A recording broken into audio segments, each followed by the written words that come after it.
Алло, саламатсызбы? Сос. Батырбек, есімім Азида болады. Сізге автосалон Тұлпардан сұрап едім жаңа.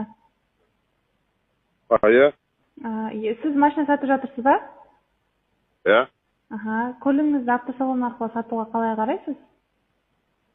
Ой, жоқ, біздер Потоптан қашып Ақтауға кетейін деп өттік. Ақтауға сіз қай қаладан боласыз? Атыраудан, бірақ біздер Потоптан қашып Ақтауға кетейін деп өттік машина. Кешірерсіз, жарайды аға, аман болыңыз. Сау болыңыз. Сендерде жайлап қозғалды, сен су келсек кете алмай қаласыңдар. Жарайды аға, жақсы, сау болыңыз. Алған машинаның бәрін биікке балға моссыз сен көтеріп қойды, су келген басып кетпесін. Рахмет аға, көп сізге. Сосын покрышкілерін құттай жіберіңдер, солай тез жүреді. Жарайды, міндетті түрде аға. Әуетсің ба? Сау болыңыз аға.